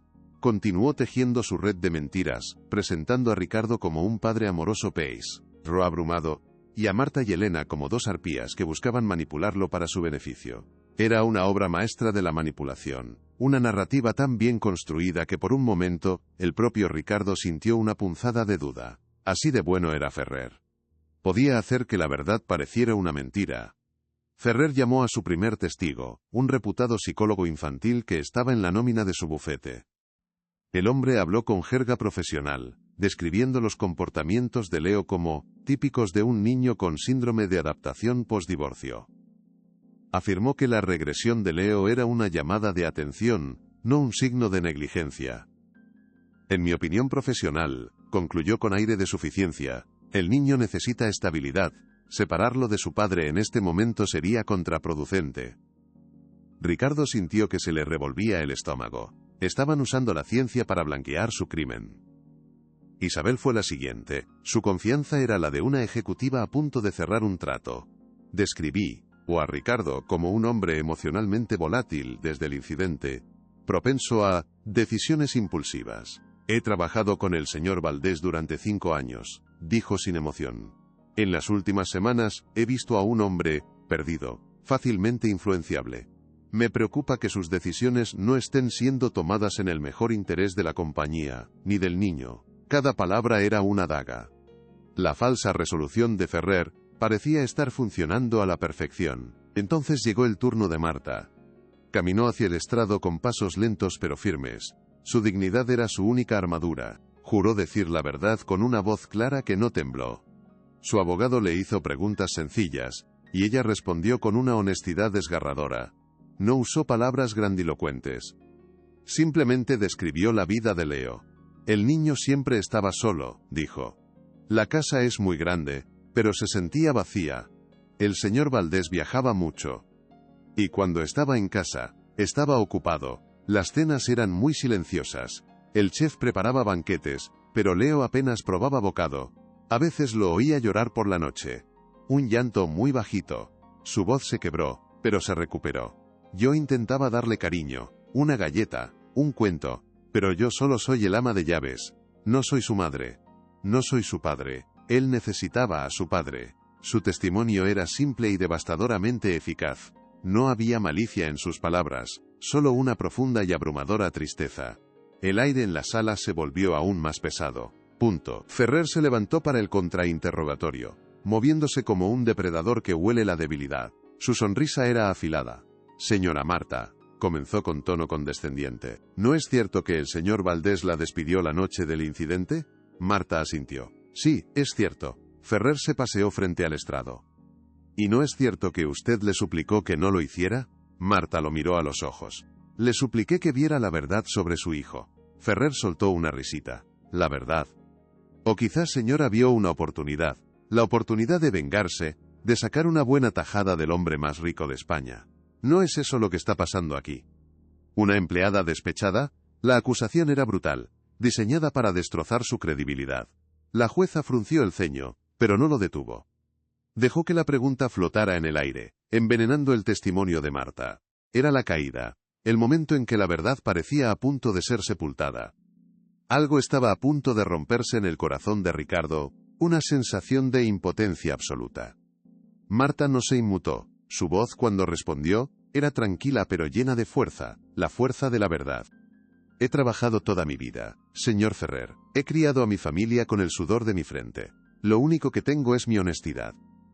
Usted puede intentar quitármela con sus palabras sucias, pero no podrá. Porque yo sé lo que vi. Vi a un niño hambriento. No de pan sino de amor. Y si decir esa verdad me convierte en una criminal a sus ojos, entonces acepto mi condena. Pero esta noche dormiré tranquila. ¿Podrá usted decir lo mismo? El contraataque fue tan potente, que Ferrer se quedó sin palabras. Elena testificó después, contando con rabia cómo había intentado advertir a Ricardo. Ferrer utilizó el incidente de la gala contra ella. Sofía, la ex niñera, fue la siguiente. Su abogado presentó las grabaciones. Ferrer contraatacó, acusándola de buscar venganza. El plan de Ferrer era perfecto. Había convertido cada prueba de Ricardo en un arma contra él. Parecía que todo estaba perdido. La jueza suspiró, visiblemente cansada. Llamen al señor Ricardo Valdés al estrado, dijo. Todas las miradas se volvieron hacia él. El momento había llegado. Ricardo se levantó y caminó hacia el estrado. Sentía el peso de cada mirada. La de Marta, llena de esperanza. La de Elena, de apoyo. La de Ferrer, de triunfo. Y en su mente, la de Leo. Se sentó y juró decir la verdad. Ferrer se levantó para interrogarlo, esperando que Ricardo siguiera el guión que habían preparado para el padre confundido. Señor Valdés, por favor describa a la corte su estado emocional, comenzó. Ricardo respiró hondo, y entonces rompió el guión. Antes de responder, dijo, su voz clara y resonante, tengo que hacer algo. Doctor Ferrer, está despedido. Un grito ahogado recorrió la sala. Ferrer se quedó helado. Señoría, mi cliente está claramente bajo presión, comenzó a decir. No, lo interrumpió Ricardo, estoy más lúcido que nunca. A partir de este momento, me representaré a mí mismo. Se giró hacia la jueza. Señoría, quiero contarle la verdad, no la versión de mis abogados, mi verdad. La jueza, tras un momento de deliberación, asintió. Proceda, señor Valdés. Ricardo cerró los ojos un instante. Mi exabogado ha intentado pintar un retrato de mí como un hombre débil y manipulado. Se equivoca. Ojalá fuera esa la verdad. Sería más fácil. Pero la verdad es mucho peor. Yo no era débil. Era arrogante. No era manipulado. Era ciego. Era un hombre que había construido un imperio de acero y cristal, pero que había dejado que su propia casa se convirtiera en un desierto. Un hombre que podía ver el futuro en los mercados pero no el hambre en los ojos de su hijo. Su voz era baja pero cada palabra caía en el silencio como una piedra. No había rastro del magnate, solo un hombre roto. Durante años, la gente intentó advertirme, niñeras, mi exmujer, mi cuñada. Y yo las silencié a todas. Las despedí, las desacredité. Porque escuchar su verdad habría significado admitir mi propio y monstruoso fracaso. Fracaso era una palabra que no existía en mi vocabulario, pensó. Y ahora es la única que me define. Todo cambió hace unas semanas, continuó. Llegué a casa una noche, y en la cocina vi a mi hijo, mi heredero, arrodillado junto al cubo de la basura. Su voz se quebró. Luchó por contener las lágrimas, pero una se escapó. No intentó limpiarla. Estaba buscando comida entre los restos. sus manitas sucias.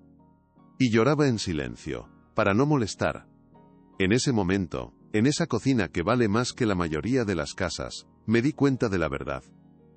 Mi hijo no vivía en una mansión. Vivía en una jaula de oro. Y yo no era su padre, era su carcelero. La confesión fue tan brutalmente honesta que nadie se atrevió a moverse.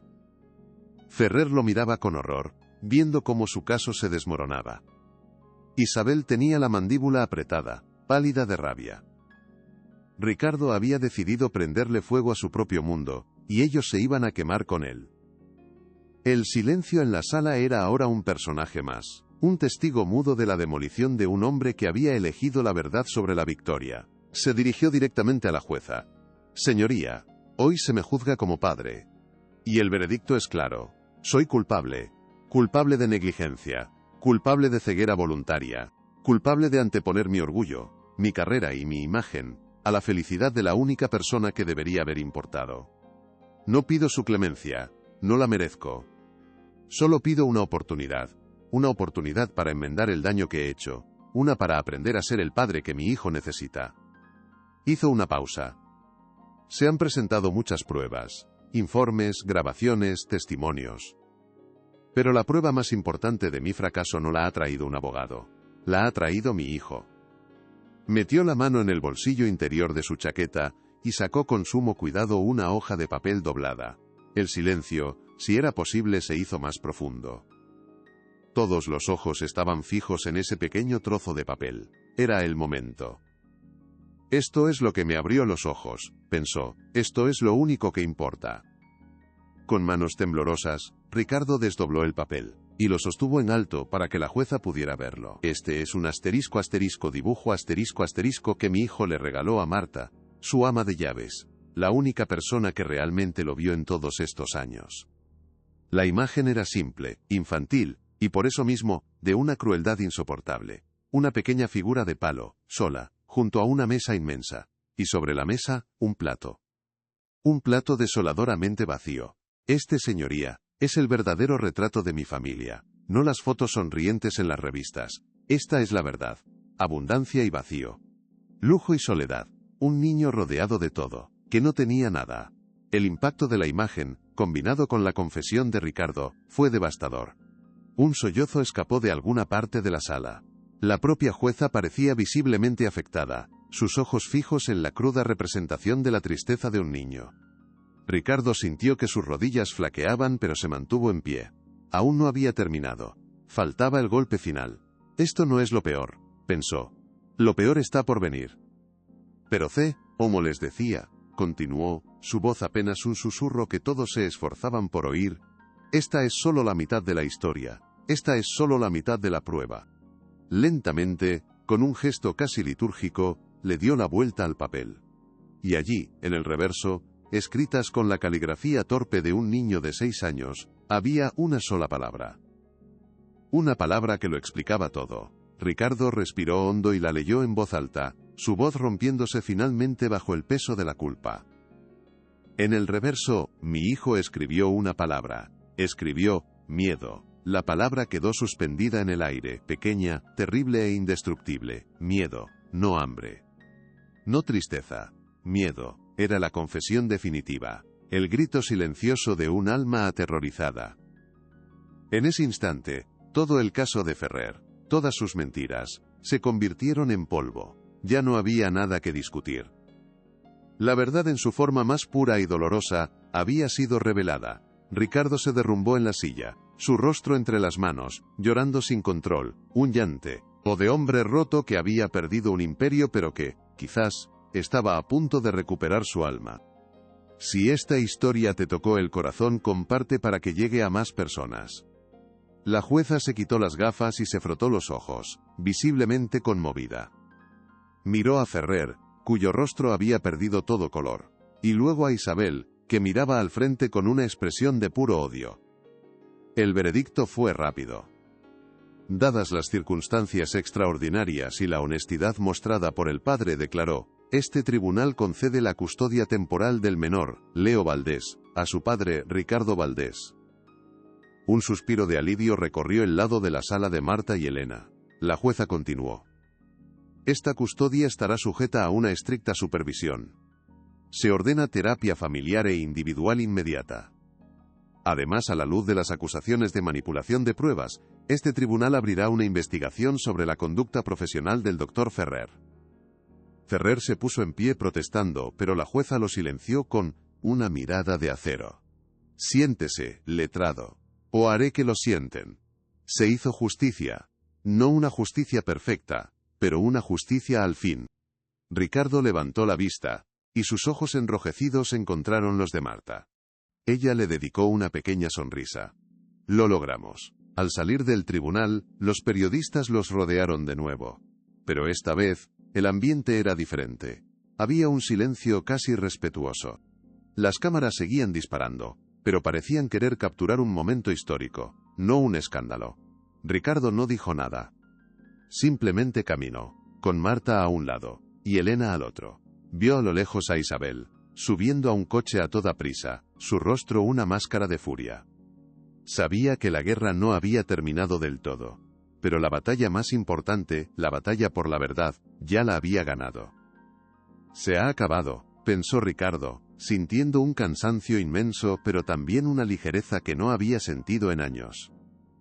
El peso de la mentira, de la imagen, del hombre que se suponía que debía ser, se había desvanecido. Ahora, por primera vez, era libre para ser simplemente el hombre que era, un padre imperfecto intentando hacerlo bien, un paso a la vez, con la única guía del amor por su hijo. El futuro era incierto, pero por primera vez, no le tenía miedo. El coche los esperaba al final de las escalinatas. Dentro, un asistente social esperaba con Leo. Cuando el niño vio a su padre, sus ojos se iluminaron. Corrió hacia él y lo abrazó por las piernas con todas sus fuerzas. «Papá, ganaste», dijo el niño, su voz ahogada contra la tela del pantalón. Ricardo se arrodilló y lo abrazó con una ternura que le brotaba del alma. Las lágrimas volvieron a sus ojos, pero esta vez, eran de gratitud. «No, campeón», susurró al oído de su hijo, su voz rota por la emoción. «Tú ganaste. Hoy, tú ganaste». Se quedaron así, abrazados en las escaleras del tribunal, padre e hijo, mientras el mundo los observaba. Ya no eran el magnate y su heredero. Eran solo un padre y un hijo, reencontrándose. El camino por delante sería largo, lleno de terapia y de la lenta reconstrucción de la confianza. Pero por primera vez, tenían una oportunidad. Tenían un futuro. Y eso era más valioso que todos los imperios del mundo. Ricardo Valdés había entrado en aquel tribunal siendo un rey, y había salido siendo un hombre. Había perdido su reputación de empresario infalible, y probablemente una parte considerable de su fortuna. Pero había ganado algo infinitamente más preciado. Había ganado una segunda oportunidad con su hijo. Había ganado el respeto de dos mujeres valientes. Y se había ganado a sí mismo, al hombre que había olvidado que existía bajo capas de ambición. Mientras el coche se alejaba, miró a su hijo, que se había quedado dormido en el regazo de Marta, su rostro por fin en paz. Tomó la pequeña mano del niño entre las suyas. El camino de vuelta a casa no sería a la mansión de mármol, sino a un lugar nuevo, un lugar que aún tenían que construir juntos. Un lugar llamado hogar. Y por primera vez en su vida, Ricardo Valdés se sintió verdaderamente inmensamente rico, una riqueza que no se contaba en euros, sino en latidos compartidos. El viaje más importante de su vida acababa de comenzar. La noticia de la audiencia se extendió, no como un escándalo, sino como una parábola moderna. El dibujo que derribó un imperio y salvó a un niño, tituló uno de los periódicos más importantes del país. La historia resonó en miles de hogares, provocando conversaciones sobre las prioridades, sobre las heridas que el dinero no puede curar. El valiente testimonio de Marta la convirtió en una heroína improbable, un símbolo de integridad. La gente la paraba por la calle para darle las gracias. Ella, con su humildad, simplemente sonreía y decía que solo había hecho lo que cualquiera habría hecho. Pero todos sabían que no era cierto. Ella había hecho lo que muy pocos se atreven a hacer. Había hablado con la verdad al poder, arriesgándolo todo por un niño al que amaba como si fuera suyo. Aún hay gente buena en el mundo, pensó Ricardo al leer los artículos. Y he tenido la suerte de que una de ellas trabajara en mi cocina, y que me enseñara a ser humano de nuevo. El doctor Ferrer e Isabel desaparecieron del ojo público. La investigación del Colegio de Abogados y la posterior demanda de Ricardo por mala praxis los hundieron en un lodazal legal del que no saldrían. Su reputación quedó destrozada, su bufete perdió a sus clientes más importantes y se convirtieron en parias. Habían apostado a que el poder y el dinero siempre ganaban y habían perdido. Su caída fue un recordatorio brutal de que hay líneas que no se pueden cruzar, de que la decencia a veces encuentra la manera de prevalecer. Ricardo no sintió ninguna satisfacción al ver su ruina, solo una profunda pena. Eran productos del mismo sistema que él había ayudado a crear, un sistema que premiaba la ambición por encima de la ética. Su caída era un reflejo de lo que podría haberle pasado a él. Cada vez que leía una noticia sobre sus problemas legales, se recordaba lo cerca que estuvo de perder, no su dinero, sino su humanidad. Y le daba gracias a su hijo por haberle salvado. La mansión de Salamanca ya no era un mausoleo. Se había llenado de risas, de olores a galletas recién horneadas, y del sonido de un niño corriendo por los pasillos. Elena se había mudado a una de las salas de invitados temporalmente, aunque todos sabían que se quedaría para siempre. Se había convertido en la figura materna que Leo necesitaba, llenando la casa de una calidez que la transformó. Las cenas ya no eran en el comedor formal, sino en la gran mesa de la cocina, donde hablaban, reían y a veces discutían, como una familia de verdad. Ricardo aprendió a cocinar, torpemente al principio. Descubrió que disfrutaba más preparando una simple pasta con tomate junto a su hijo, que cerrando un trato millonario. Las sesiones de terapia eran duras. Había días de retrocesos, de silencios y de lágrimas. Pero poco a poco, las heridas empezaron a cicatrizar. Leo comenzó a confiar en él, a buscarlo para que le leyera un cuento. Cada pequeño gesto era una victoria en la reconstrucción de su relación. Ricardo se dio cuenta de que su propósito ya no era construir rascacielos. Era construir un futuro para su hijo y para otros como él. Vendió una parte importante de su imperio, horrorizando a sus antiguos socios, e invirtió el dinero en crear algo nuevo. Así nació la Fundación Leo, una organización dedicada a combatir la negligencia infantil en todas sus formas. Se lo propuso a Marta una tarde en el jardín. Marta, quiero que seas la directora de la fundación. Nadie entiende mejor que tú lo que necesitan estos niños. Nadie tiene tu integridad. Marta se quedó sin palabras. Ella, una simple ama de llaves, dirigiendo una fundación. Pero señor, yo no tengo estudios, balbuceó, abrumada. Ricardo le tomó las manos. Tienes algo más importante que cualquier título, Marta. Tienes sabiduría. Y tienes bondad. El mundo necesita más gente como tú al mando. Marta aceptó, con lágrimas en los ojos, sintiendo que su vida, después de tantos años de servicio silencioso, por fin encontraba su verdadero significado. 5 años después, Ricardo Valdés, completamente transformado, había canalizado su fortuna en la creación de la Fundación Leo, una organización dedicada a apoyar a niños en riesgo, bajo la dirección de Marta, que ahora era una figura respetada en la comunidad. Leo, ya un niño sonriente y seguro de sí mismo, vivía en un ambiente de amor y seguridad. La Fundación ha rescatado a más de 500 niños de situaciones similares, y Ricardo ha lanzado una campaña nacional de concienciación que ha logrado modificar leyes de protección infantil. La antigua mansión de Salamanca se convirtió en la sede de la Fundación, sus antes silenciosos salones ahora llenos de las risas y los juegos de niños que, como Leo, habían encontrado una segunda oportunidad. Ricardo a menudo se sentaba en los escalones de la entrada, observando a los niños jugar en el jardín, y pensaba en la ironía de todo. Había tenido que perder su imperio para encontrar su verdadero reino, un reino cuyo único tesoro era la sonrisa de un niño. Una tarde, mientras revisaba unos informes en su modesta oficina en la fundación, Leo, ahora un preadolescente curioso y perspicaz, entró con una vieja caja de cartón que había encontrado en el desván. Dentro, entre fotos y recuerdos olvidados, estaba aquel trozo de papel, ahora cuidadosamente enmarcado para protegerlo del paso del tiempo. El retrato del niño solo con el plato vacío. Leo lo sacó con delicadeza y lo miró durante un largo rato, no con la tristeza del pasado, sino con la serena comprensión de quien ha superado una gran tormenta. Se giró hacia su padre, que lo observaba en silencio, con el corazón en un puño. ¿Sabes, papá?, dijo el joven, su voz clara y firme. A veces pienso que esta imagen no solo me salvó a mí. Creo que también te salvó a ti.